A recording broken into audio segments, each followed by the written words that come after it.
everyone, and welcome to today's Jumpstart live webinar. Today we're going to be doing a special Agent Secrets presentation, and this is part one of a three-part series. So today we are going to get right into permission-based marketing. I hope you're all having a wonderful week. My name is Christy. I'm with Success. And, it's been a pretty uneventful week, right? Like not much going on. We had the daylight savings time, I guess, happen on Sunday. But other than that, pretty mundane, run-of-the-mill type of week, right? Yeah, right. So I'm sure you're all, well, especially if you're south of us, we're here in Canada, but I know that you guys had a big election and there's a lot of anxiety around that, and there were definitely a lot of text messages apparently going out about it. So that's going to fit really nicely into our topic today, which is about, of course, permission-based marketing. Because you probably didn't realize that you had given your permission to receive a deluge of text messages every day from your government, right? Apparently you did. So anyhow, let's get into it. And I'm going to start her off with a quote here. This is Seth Godin. Marketing without permission is like trying to join a conversation without being invited. It's intrusive and unwelcome, but when you're invited in, you're not just heard, you are trusted. That is such a huge part of this strategy is instead of being the unwelcome pest, being the trusted, welcomed guest. And especially in this industry, right? The real estate industry, trust is so important. It's hard to get. It's really easy to lose. And the marketing that you do and the way that you communicate with your prospects has everything to do with getting that trust. So what is permission-based marketing? Feel free to enter into the chat what you think the definition of this is, or what you do in your own practice as a way to gain trust with your audience. To me, permission-based marketing, it means getting that explicit consent from consumers before you're reaching out to them with your promotional messages. So rather than assuming that everyone wants to hear from you, it puts the consumer in the driver's seat. So that approach, it does contrast a little bit with interruptive marketing, like cold emails or unsolicited ads, where communication is pushed out without prior permission. So when consumers opt in, they're inviting us into their space, right? They're saying, I trust you enough to let you in, and it's up to us to honor that trust. As I said, it's hard to get it, and it's really easy to lose it. So let's take a look at why it matters so much in today's marketing landscape. Increasing privacy concerns. So there are regulatory parties out there like the FCC, consumer protection agencies, and they're reshaping the way that businesses collect data and use data. They essentially require businesses to gain express consent. Okay, you'll hear that term a couple of times during this presentation: express consent, explicit consent, and there's different levels of it. So you have to make sure that when you are communicating with your audience ongoing, you have that consent. And then you also want to give people the option to opt out, right? There have to be very clear options on how to do that. Now, trust as a competitive advantage. So, permission-based marketing helps us establish trust. And the trust is what drives customer loyalty. So, studies show that consumers are more likely to engage or buy from the brands that they trust. Just think about the different brands that you trust or that you buy from on a regular basis. I know that like Airbnb is one of those companies that have gone through a lot of painstaking methods to try to gain trust with people. Of course, because it all has to do with trusting your family in someone's hands, essentially. Uber is another company. Trust is very, very important. Even big brands like Patagonia, things like that. So these big companies, they spend a lot of time, a lot of energy with their marketing departments thinking about how we can establish that trust and that loyalty. And then, of course, consumer empowerment. So consumer empowerment, that's where people have more control over the messages they receive. They can easily block, unsubscribe, filter out the content that doesn't align with their needs. And that's become very, very important to people is, nothing is more annoying than unsubscribing, saying stop, trying to block people, and they continue to send messages. I'll use the election as another example, right?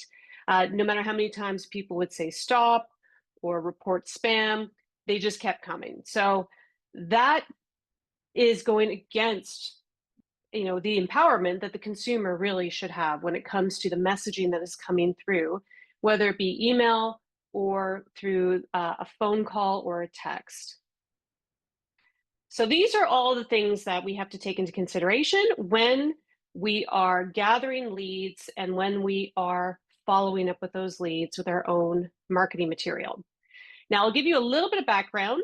Some of you I know are familiar with me and you've been on these webinars before. Some of you may not be, so I'll just give you a quick little summary of what my area of expertise is. I've been a digital marketing expert here at Success Website for over 23 years, working specifically with real estate agents. So I've always loved teaching realtors how to use technology, primarily because I know it's something that you all struggle with, but also because you're very appreciative and you're also very eager to learn, which is extremely rewarding. So I've been teaching folks like you how to use technology to improve your business process and communication. And it's that intersection between real estate and marketing and technology. That's my jam. That's where I really like to focus. And back onto the topic of the day, like permission-based marketing is very, very powerful, but it's also very challenging. So let's talk about some of the common hurdles and ways that you can overcome them. Now, some of you may be thinking, well, if I'm expecting people to jump through all of these hoops to, to generate a lead, how am I ever going to generate any leads? So low opt-in rates, that is a concern. You may get fewer signups, and that's okay. I mean, chances are those people probably weren't going to be quality leads for you anyway. The ones that do opt in are likely to be more engaged. So it's important to make your offers as compelling as possible. It's also really important to balance that personalization and privacy. So sometimes it can be tough to know how much information to use for personalization.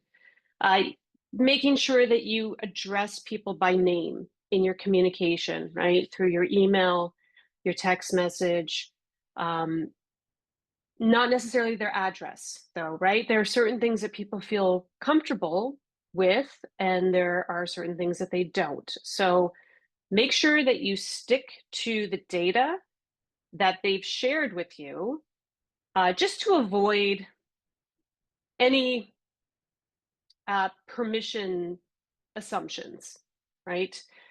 So that is something we're going to talk about as well, the importance of personalizing your communication and what kind of personalization you should be using.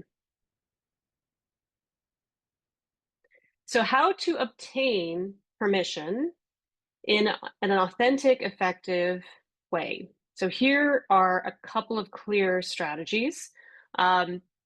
Opt-in forms. So every website should have a privacy policy, right? And in your opt-in forms, which are essentially the forms that exist on your website, whether it's a contact us form or a get more information form, whatever it is, it should be very clear within that form that this person is opting in to receive communication from you.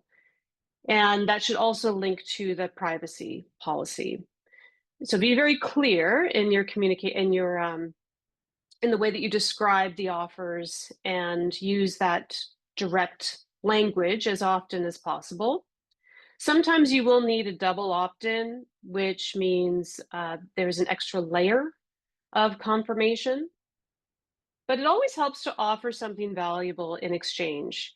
And that's essentially how we generate leads, right? We get people to opt in to receive something of value, whether it be a free report, a hot list of homes, maybe they're getting access to a video or some content. So that does help, right? Because people are going to be more likely to give their permission to you as the marketer in exchange for something that they value. So some information that is going to be valuable to them.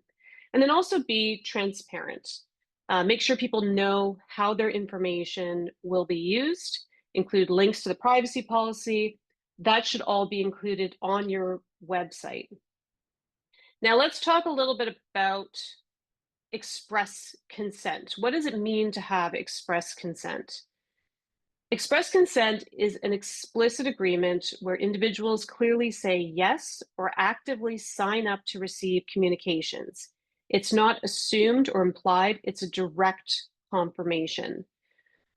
And I'll speak on as a technical on the technical CRM side of things. So in our CRM, which is Engage, it's clear when a lead comes in that they've given their express consent. And it's also clear when they've revoked their consent. So it is very, very important that this information is tracked in the CRM. Informed decision. People must fully understand what they're agreeing to, including the types of messages they'll receive, how frequently, and and any relevant privacy practices. So the informed decision piece is where your prospects or your customers they fully understand what they're agreeing to. Active participation. Express consent requires an active choice, like filling out a form, checking a box, or responding affirmatively. Simply visiting a website or interacting with content is not enough. And then easily revocable. Individuals should be able to withdraw their consent at any time. So this all seems fairly simple, but it's up to you as the business owner or as the website owner, as the marketer, to be aware that all of these things exist. All of these conditions exist within your website, within your marketing, within your CRM. So just make sure, a little checklist for you, make sure that your website has explicit opt-in action on all web forms. Make sure it has consent records for all leads and contacts. So that should be recorded for each and every lead within the CRM. And make sure they have access to your terms and privacy policies. Most websites will have a privacy page, right? So it'd be your domain name /privacy. And anyone who has a success website would also have that built into their site. So take a look at your website, make sure that all of those boxes are checked. Now, there are stages to this, okay? And we're going to get more into the marketing side of it. So, how do we build trust while capturing leads? Because at the end of the day, we need to be capturing leads, of course. That's how we build our customer base. And we want to make sure we're doing it right. You know, we're putting our best foot forward. So, number one is a simple one, but you'd be surprised how many people lose track of this and don't double check to make sure this is happening. So, number one is to deliver on promises promptly. What does that mean? If you're offering something on Facebook, let's say, for instance, you're offering a hot list of homes, for instance, a hot list of single family homes with finished basements. What happens when they opt in for it? Do they get it right away? Do they instantly get access? Do they have to jump through some hoops to get it? Are you trying to make sure that it gets sent to them manually so they have to wait to get it? So if you are making a promise and that promise is not fulfilled right away, then you are already in a position where you're losing trust and credibility. So for all of your marketing, you have to make sure that automated fulfillment is in place. That means any ads that you're running, it's important to know what the ads look like. So obviously, if you're running something on Facebook or Google, chances are you know what the ad looks like. And then maybe you know what the landing page looks like as well. But do you know what happens when someone fills out that form? Do you know exactly what they're getting? Do you understand how the follow-up campaigns work? So for all of your marketing, you should put yourself in the shoes of your prospect, fill out the forms, see exactly what they are going to receive when they do that, and it should be immediate. So if somebody requests a hot list of property, they should immediately be sent to your website to see the list. They should not have to log in again. They should not have to sign in another time. They've already given their information. So you need to deliver the list. Okay, so that needs to happen. Number two, provide valuable and relevant content. Now, this is part of your follow-up strategy. Okay, so it does take a little bit of work, crafting some messaging that you can incorporate into your follow-up.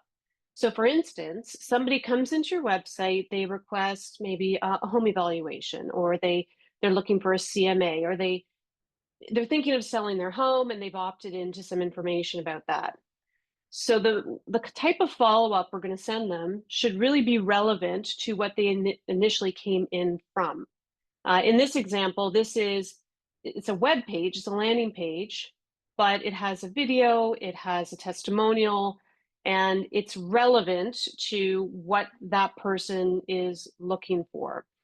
So instead of sending them sales messages, asking for an appointment or asking for a call or bombarding them with calls, try sending them content that is valuable to them.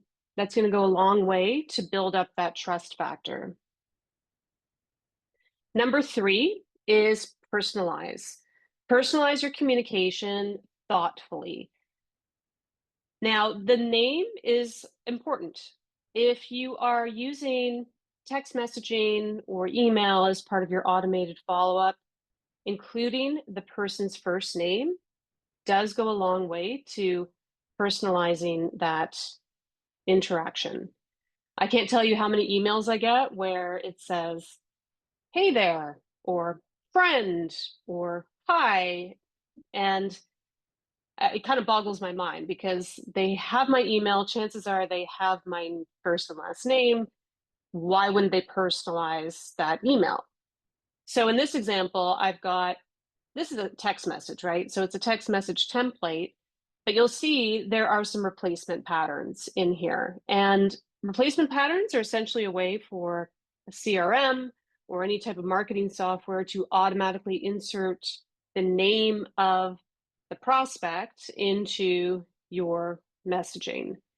So this message actually is meant to re-engage with somebody who you haven't talked to in a while. And the language is very much geared towards that, like a personal message. So make sure that you include their name and any relevant details to make it feel personalized. But again, you don't want to avoid being too intrusive. Let's take another look at how you can send some of these follow-up messages. So number 5, offer value-driven freebies or resources. So any type of free content that you can provide goes a long way. Your emails can contain links to free reports. It could contain a video that you think would be helpful for your audience. It could have maybe an attachment to a flyer. A lot of agents that we work with also have been leaning into putting on free events, maybe a first-time homebuyer seminar or a live event that perhaps also helps to raise money for charity, something like that. So when you are communicating with your contacts, it is important to always offer something that's going to be valuable to them. And this can actually work for your different segments. And I've talked about this before, but I'm going to mention it again. You should all have specific segments in your CRM. One is your current clients, past clients, sphere of influence. So this is what we could call your community. These are people that know you, like you, trust you. Then there's another segment of people that may be familiar with you because they've been in your database, they've received some information from you, but you haven't really talked to them.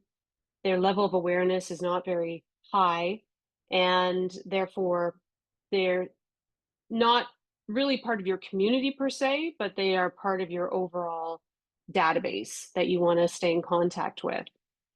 And then the third category is kind of like maybe they're businesses or people that you want to refer to, or maybe they will send you referrals, things like that. And you may have a separate way of communicating with those people, but the first two groups definitely should be treated slightly differently, because the way that you communicate with your sphere of influence, the people who know you, like you, is probably going to be a lot more personalized than what you would do with your regular database. So for instance, let's say you have a newsletter that you put together every month. You may have a version of that newsletter that is on your website and your blog that you're going to email out to your entire database, right? You're going to do that every month, and that's how you're going to communicate with your entire database.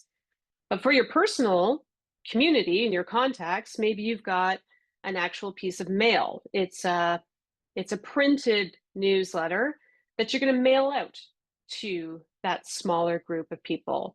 And maybe you'll have a follow-up that goes out, like an email or something, to let them know that you've mailed them something. Maybe in that newsletter, you're making different types of offers and you would make to your entire list. So those are just some things you can think about when it comes to the way that you communicate with those groups and the types of offers and content you want to provide to them. Okay, this is a big one. Number 6, encourage that two-way communication. This is what you want, right? You want to have people respond to your marketing. And it's not always easy. It's actually getting harder and harder to get people to respond. I'm sure you found that when you get leads, you may have to call multiple times, send multiple text messages, and it's crickets. People just aren't responding. In fact, I often use the stat that most contact comes after the 10th or the 11th touch. And that just is the reality of it, which makes it even more important that you have some automation and different processes in place for this. But the messaging that you're putting out is also going to help to get more people to respond and partake in that two-way communication. So having questions, right? When you're sending a text, having an open-ended question definitely helps. It certainly helps to verify what they're telling you, right? Make sure that you are reflecting back as to what they're looking for so that they understand that you understand. Because once you have that two-way communication, now that's truly permission to continue the conversation and to continue interacting with them. So let me know, guys, in the chat if this is making sense to you, because I want to make sure that, for one, if you have any questions, I want to get to them and make sure we cover that. But also want to hear about what you're finding right now when it comes to lead generation, communication, and making those connections with your audience. It's not easy, right? It's actually quite difficult, but what we're going through today is basically the building blocks, right? These are the things that you need to start thinking about in order to have a solid marketing system that is permission based. So hopefully you're all finding this helpful, and I do appreciate any questions or feedback that you have. Okay, number 6, social proof and success stories. How many of you are going after your past clients and trying to get case studies and success stories? This should be part of your interactions, right, with your past clients. And the testimonials that you share with people really should be authentic. It's not enough to just send people to your Google business page to view all of your reviews, right? It's really not enough to send people to your Zillow page and say, look at all the reviews I have. Isn't this great? What is better is to tell a story, to share a story with your audience about how you helped somebody, or a success story that illustrates how your brand has positively impacted someone else. That type of thing is going to reinforce your credibility. It's going to establish you as a trusted advisor. And you can do that a variety of ways. Video is very powerful. So if you are comfortable, with video, I strongly recommend, and this is actually a great reason to have events too, right? If you have like a client appreciation event, or I don't know, you're at a closing, right? You've got a closing coming up and everyone's happy and celebrating. Those are the times that you should be trying to capture on video if you can. And it doesn't have to be staged, it doesn't have to be super polished or professional. It could be pretty raw, actually. A lot of people just, they pick up their phone, they create a quick video, and you can post it on your social media. You could, turn it into a real piece of epic content, right? And have it be part of a bigger article. But those stories are very, very powerful when it comes to your marketing. So think about situations that you can put yourself into that will enable you to get more of those. If you're not comfortable with video, then you can create a blog post or maybe an article or story that maybe you use just a picture, right? In this case that we're looking at here, this was a letter, this was a flyer essentially that this client sent out talking about how he helped this family sell for over asking and giving some details into why it happened that way and how it happened.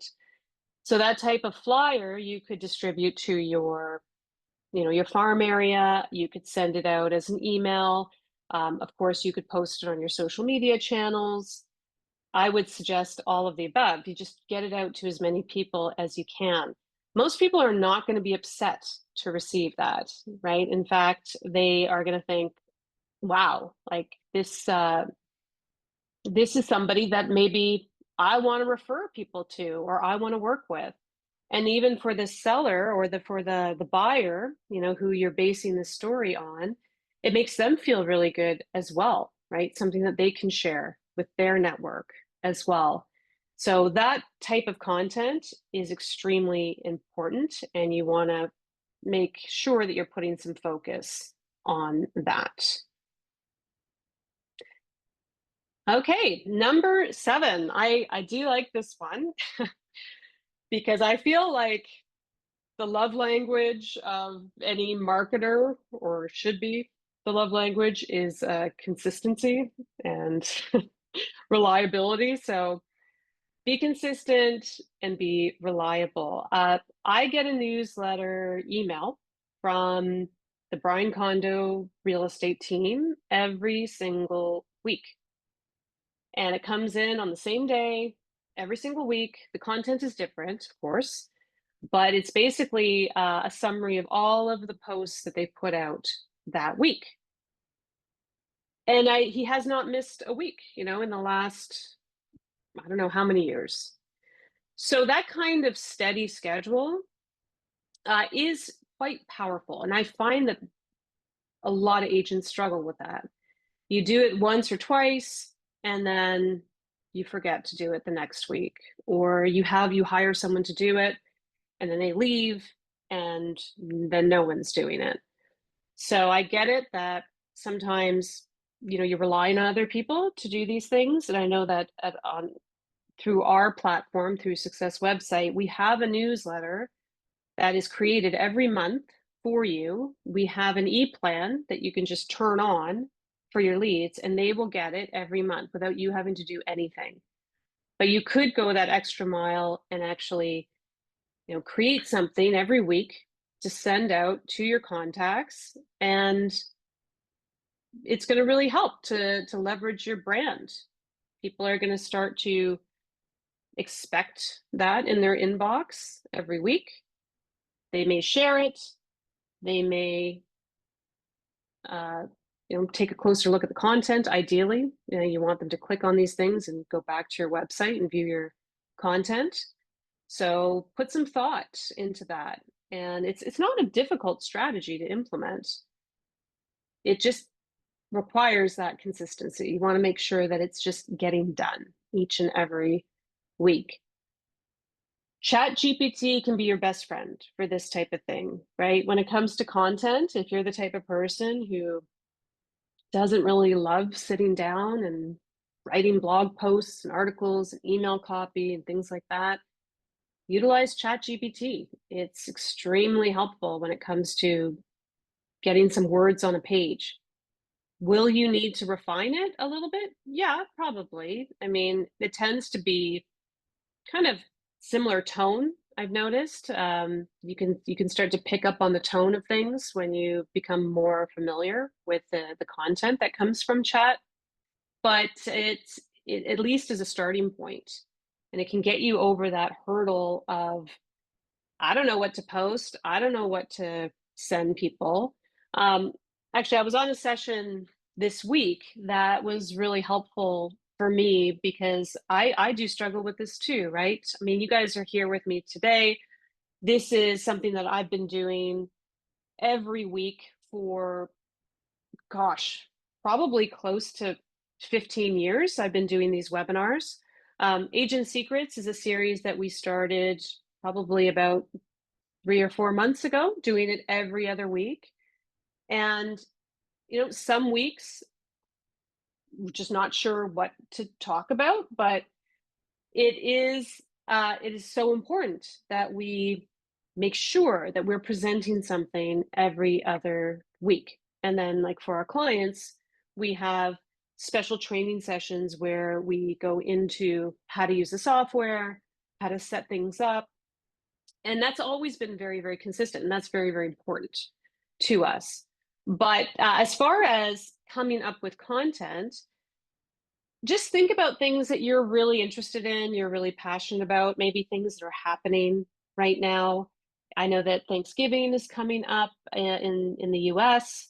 I know that here in Canada, we have Remembrance Day coming up. Of course, the holidays are just around the corner. So there's that. You can also take things that you're very passionate about, whether it be a sport or a type of charity or anything, right? It could be anything that you are really interested in. You can actually plug those topics into ChatGPT and you could say, write me some content that combines, let's say, I don't know, hiking, okay? Hiking with the challenges in the real estate market today. And you'd be surprised at what comes out. Like a ChatGPT will give you some really good ideas of articles you could write that intersect those two topics. So that is really an excellent tool that you should all be utilizing. And having a blog that you're consistently posting on shows your visitors that you have that consistency, right? That you have that desire to provide content and share with your audience ongoing. It's not just something that you do once a year, or it's not something that you just sort of throw up there haphazardly without much thought. So look at your blog, think about how you can increase the content flow on there. And of course, you can hire somebody to do this, absolutely. If that's within your means, you can do that. If it's not, then maybe give yourself a project where you are doing it once a month. Put it on your daytime or put in your calendar. Take a day when you're not busy running around, with buyers and sellers, and it's a day that you work on your systems and your business. That's the day that you come up with content ideas. And once you have that core piece of content for the month, you can think about doing the blog post, and you can think about, okay, maybe I can do a video that relates to this topic. And then you can think about, maybe I have a story that I can tell that relates to it. Maybe there's a testimonial that I can tie into this that is going to also work nicely with this content. And then you distribute it, right? You broadcast it. So you broadcast it on your social media channels, you share it in emails, you can give somebody a call and say, hey, I just posted something on my blog. I was thinking about you because it reminded me of what happened with you. Check it out. It can snowball, right? It can lead to other things. And that is so huge when it comes to establishing trust. If somebody gets that idea that you are invested in educating and sharing, that goes a long way, right? As opposed to just getting a series of salesy messages or automated messages from you. I'm a big fan of automation. Don't get me wrong. I love it. I think that it's absolutely necessary. But I also think that it's important to put a lot of thought into the way that you're communicating with your audience. In my experience, I could put thousands of people on a 30-day drip campaign, okay? 30 days. I think I remember hearing there was one CRM that called it like 7 days of pain or something. Basically, it's a drip campaign. So every day something goes out, usually email primarily. And I've tried it, right? I've done it. I've crafted them. I've put a lot of thought into them. And this rarely works, right? What works is reaching out to people, offering them something of value. So, for instance, something like this, where I'm spending an hour educating you on these topics and sharing this information with you, or offering to sit with you, for a one-on-one call, or perhaps sharing some of my video content with you. Those are the things that work. And as a real estate agent, as a real estate professional, you know the value of networking. You know the value of that face-to-face contact, that shake of the hand, that um, acknowledgement, right? I see you, I know you. You're not just a number to me. You're not just another name in my list. Those are the types of things that will get you more business, right? People are going to start thinking about you more. They're going to refer more people to you. They're going to respond to your marketing more. Okay, so I'm getting some head nods here, and that you're agreeing with me on this stuff. Now, technically, yes, of course, you want to make it easy for people to opt out. So even if you're sending emails from your CRM, there should be an unsubscribe option, right? You don't want to make it hard for people to unsubscribe. I had a recent experience with a company. I won't name names, but I was trying them out, um, signed up for something, was completely bombarded with emails. We're talking 2 or 3 a day, okay, from this company, which I was like, okay, that's fine. I can, uh, I'll keep an open mind and see if this is something that I want to continue to get. And I had such a hard time unsubscribing. It seemed like I had to do it multiple times. I actually think that I'm still getting emails from them. Like whatever I did to unsubscribe was completely ignored. And then I tried to actually cancel because I had signed up for a trial of something. And I tried to cancel it. And it was actually almost impossible for me to figure out how to cancel. So, right there, I'm like, I don't trust this company. Like, maybe I was considering them. I was trying it out. I was trying to get a feel for it. But it was just too much communication right out of the gate, really difficult to opt out, and almost impossible to close out my account. I had to contact the support team to do that. So that's not good, right? That's not how you want to build your business. That's not how you want to build your funnels. You want to make sure that if people have the desire to unsubscribe, they can do so. Now, some people will reply to your email saying, take me off your list, right? It's funny how a lot of people don't realize that usually there's an unsubscribe link at the bottom of the email. So if you do get those emails back and they say, take me off your list, then just take them off the list, right? It's not worth it for that extra email going out. Just take them off, and that's it. Okay, you got to give people easy opt out options. That's really, really important. I'm going to spend a couple minutes talking about AI here because a lot of what I'm saying seems like it's very anti AI because I'm talking a lot about being authentic and having a personalized approach. And I do mean it, like that is absolutely important. But AI can actually help you with this. So there is um, there is an AI suggest tool that is built into Stay in Contact. So Stay in Contact is the app that also works with our CRM, and it has some cool AI features in there. So what I like about it is it allows for that two-way communication to be really, really easy. What's so important about two-way communication is that it works 2 ways. So if somebody is texting you or calling you, it's really important to respond. If you are not responding to those text messages, that's a problem. Okay. I get it that you may be inundated and you've got a lot going on and there's a lot happening.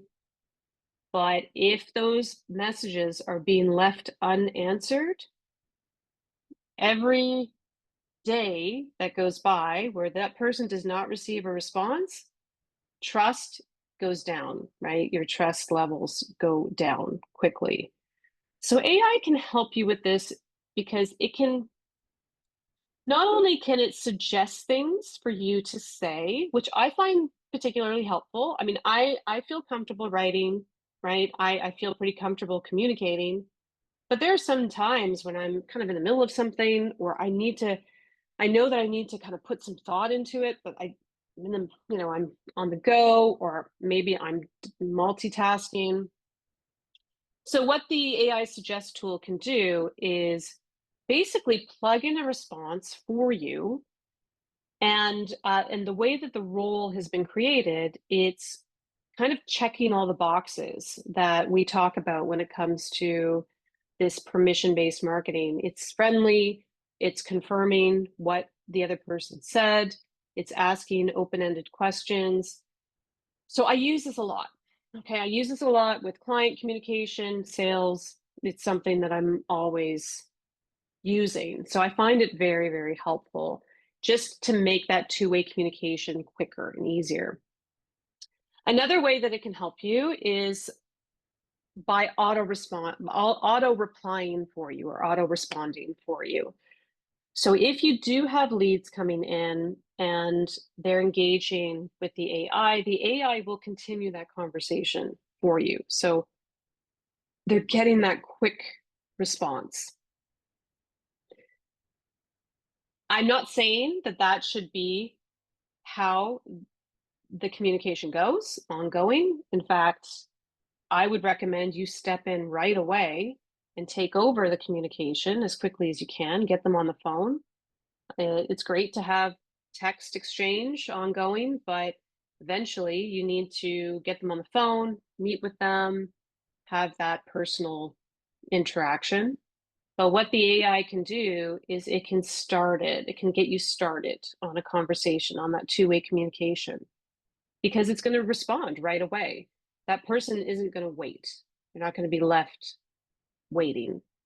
So that's an important tool that you may want to consider adding to your toolbox, so to speak, especially if you have a lot of communication coming in from your CRM.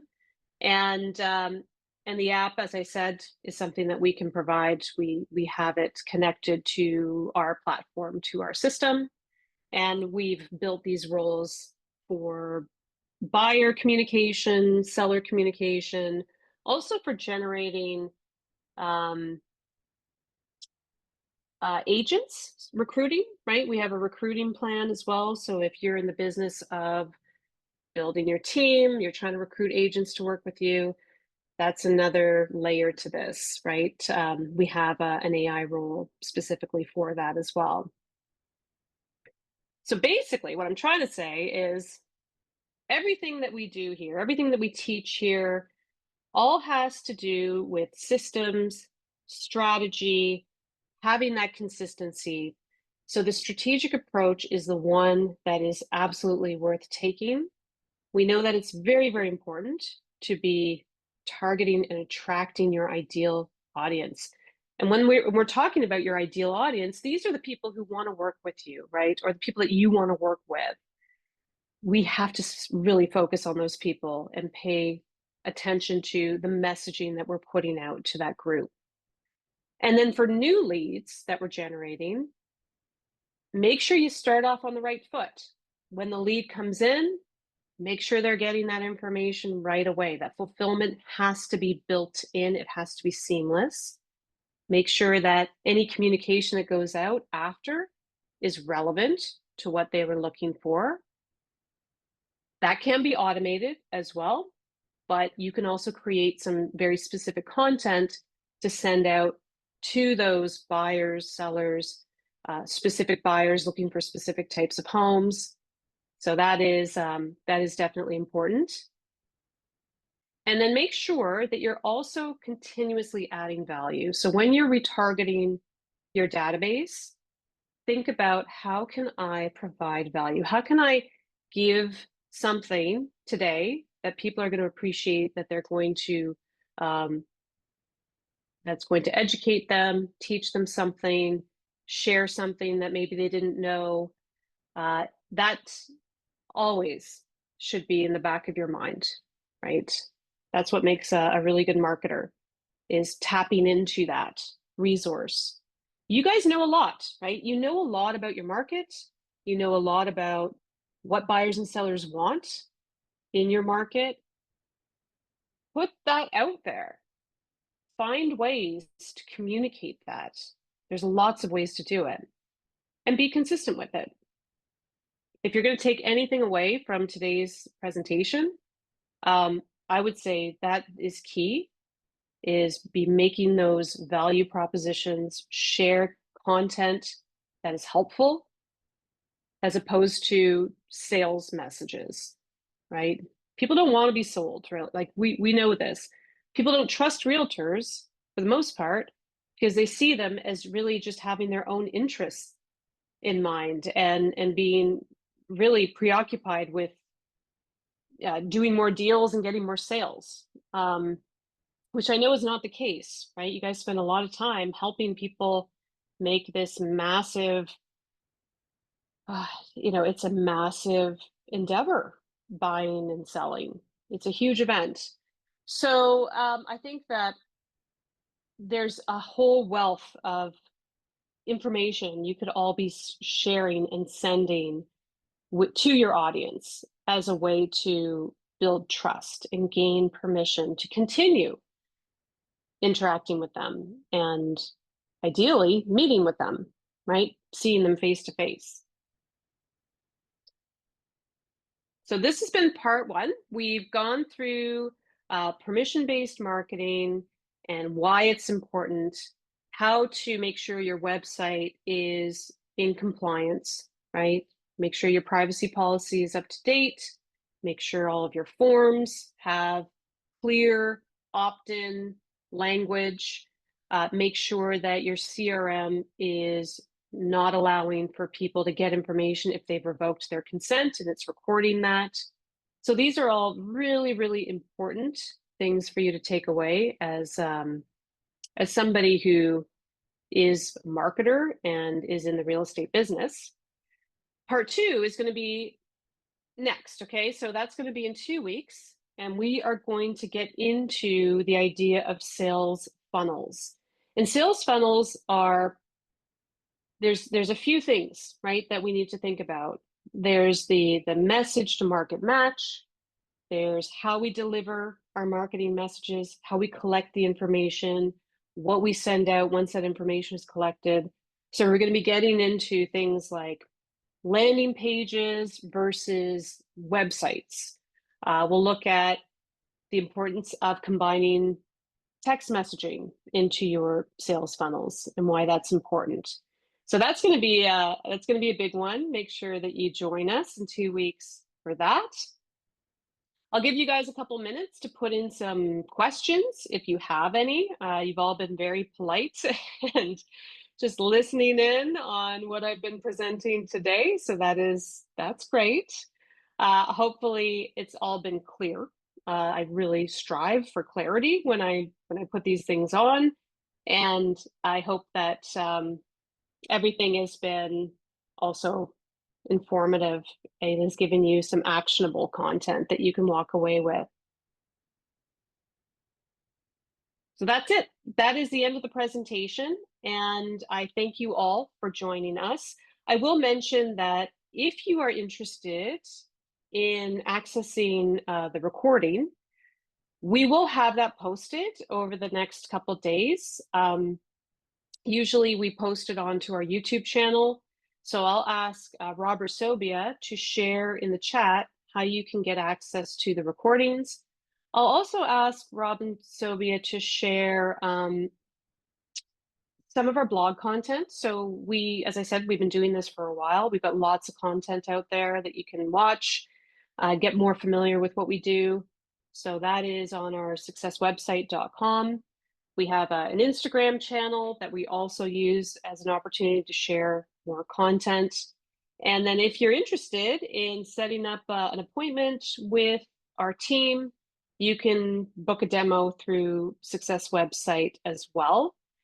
If you're an active client of ours, of course, you know where to access all the recordings. That is through Success Web Care. And we've got a whole learning portal that you can get into to access everything we've done over the last, I don't know how many years. Honestly, I've lost track. My email is Kristie@successwebsite.com. That's Kristie @successwebsite.com. So this has been fun. Thank you so much for joining us today. I look forward to seeing you all in a couple of weeks and teaching you all about sales funnels and how to make them more effective and generate better quality leads. Thanks so much, everybody. Have a wonderful day.